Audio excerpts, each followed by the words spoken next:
गौतम बुद्ध ने कहा था कि जंगली जानवर से अधिक एक धोखेबाज और दुष्ट मित्र से डरना चाहिए, क्योंकि जानवर सिर्फ आपके शरीर को नुकसान पहुंचाता है, परंतु कपटी मित्र तुम्हारी बुद्धि को हानि पहुंचाता है। केवल एक दुष्ट मित्र आपको ऐसे पहुंचा सकता है नुकसान। ऐसी स्थिति पैदा हो सकती है जहां आपको यह महसूस हो कि यह दुनिया है, बहुत बुरा हाल है, अब यहाँ रहने से क्या फायदा, और धोखा मिलने पर यही होता है, आपको धोखा दिया गया है। और धोखा खाने वाला एकमात्र व्यक्ति वही है जो आंख मूंद लेता है, दूसरों पर भरोसा करता है।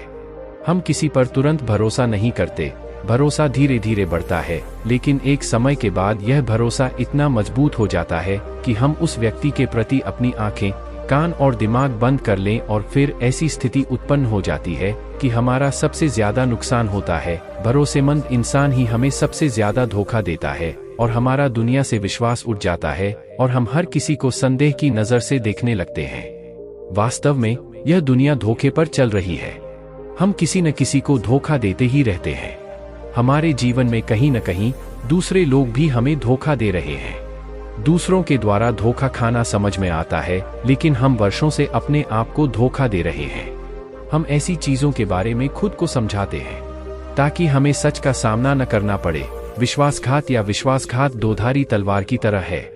हम सोचते हैं कि हम हैं दूसरे को धोखा देकर मूर्ख बनाना, परंतु यह धोखेबाज तलवार सामने वाले की गर्दन उतनी ही काट देता है जितनी भविष्य में।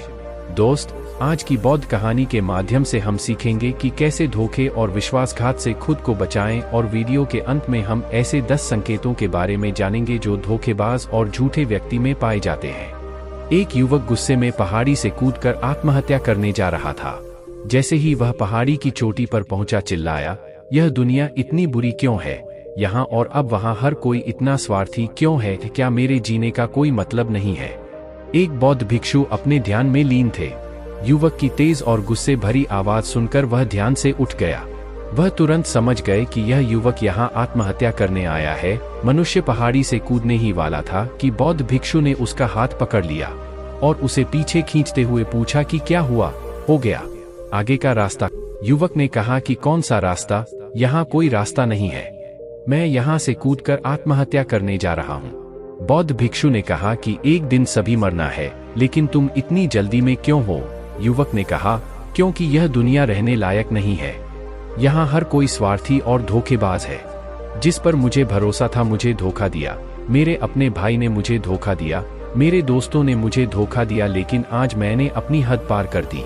पत्नी ने भी मुझे धोखा दिया, एक अमीर व्यापारी के साथ भाग गई। इतना धोखा खाने के बाद अब मेरे इस दुनिया में रहने का कोई मतलब नहीं है। स्वार्थी दुनिया में किसी पर भी भरोसा नहीं किया जा सकता, इसलिए मैं हूँ आत्महत्या करने जा रहे। बौद्ध भिक्षु ने कहा, क्या तुम स्वार्थी नहीं हो? क्या तुम पर भरोसा किया जा सकता है? आदमी बोला, मैंने आज तक कभी किसी को धोखा नहीं दिया है। यदि आप चाहें तो आप मेरे गांव जाकर पूछ सकते हैं। लोग अक्सर मेरा फायदा उठाते हैं, लेकिन मैंने उठाया है, आज तक कभी किसी का बुरा नहीं किया। बौद्ध भिक्षु ने कहा, मैं आप पर भरोसा नहीं कर सकता। तुम्हें मुझे साबित करना होगा कि तुम स्वार्थी व्यक्ति नहीं हो। उस व्यक्ति ने पूछा, इसे साबित करने के लिए मुझे क्या करना होगा? तुम्हें मेरे साथ रहना होगा।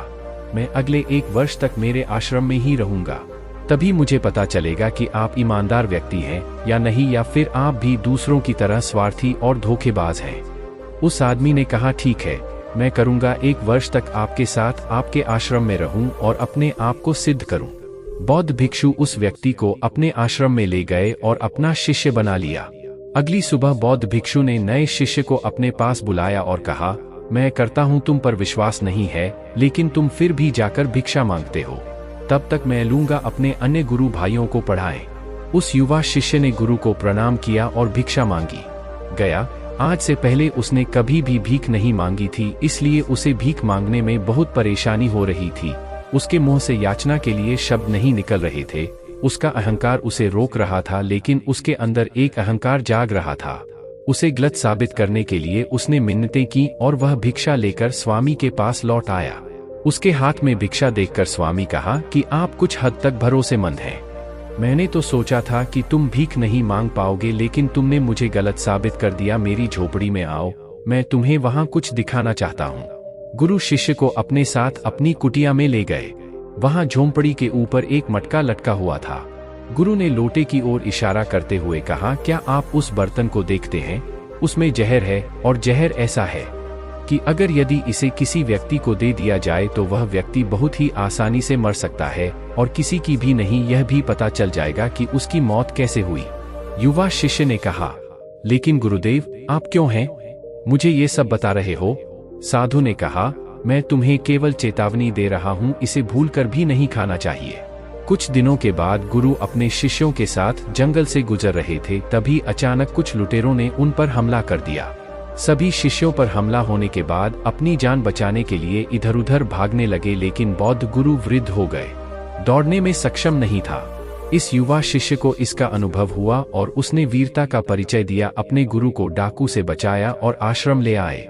वहां पहुंचकर गुरु सबके सामने शिष्य की प्रशंसा की और कहा कि मेरा नया शिष्य सर्वश्रेष्ठ है, जिसने अपनी जान जोखिम में डालकर मेरी जान बचाई और मुझे सुरक्षित यहाँ ले आए। अब मुझे उस पर भरोसा हो गया है। उस दिन के बाद से हर सुबह जब भी गुरु उनसे मिलते, जब भी वे अपने शिष्य से मिलते, तो वे उनसे एक बात कहते कि मैंने आप पर पूरा विश्वास।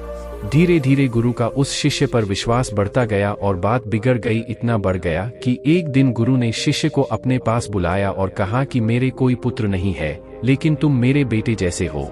मैं अब बूढ़ा हो गया हूँ, इसलिए चाहता हूँ मेरी मृत्यु के बाद तुम इस आश्रम की बागडोर संभालना। शिष्य ने कहा, गुरुदेव, यदि आपकी यही इच्छा है तो मैं आपकी प्रसन्नता के लिए आश्रम की जिम्मेदारी ले लूंगा। इतना कहकर शिष्य चला गया। कुछ दिनों के बाद गुरु बीमार पड़ गए तो वे आश्रम के सभी शिष्यों को बुलाया और घोषणा की कि मेरे बाद यह युवा शिष्य इस आश्रम को चलाएंगे। धीरे धीरे दिन बीतते गए और आश्रम उस युवा शिष्य के मन में बस गया। जल्द से जल्द कार्यभार संभालने की बेताबी बढ़ गया। वह रोज सुबह गुरु के पास दर्शन के लिए जाता था और गुरु की मृत्यु की कामना की, लेकिन गुरु के स्वास्थ्य की दिन ब दिन बेहतर होता जा रहा था। अब युवा शिष्य का रातों में धैर्य टूटने लगा, उसकी नींद हराम हो गई।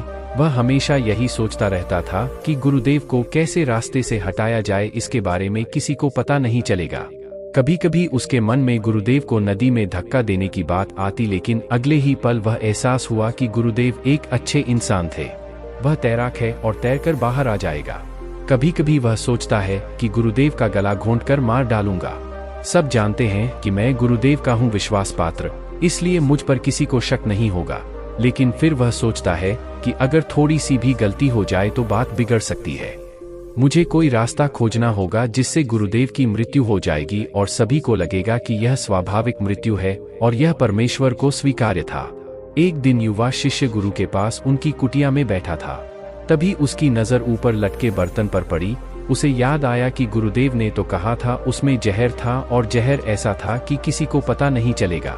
उसने सोचा कि यह बेहतर होगा मैं यह जहर गुरु को दे देता हूँ और किसी को पता भी नहीं चलेगा कि उनकी मृत्यु कैसे हुई, और तो फिर मैं पूरे आश्रम पर कब्जा कर लूंगा।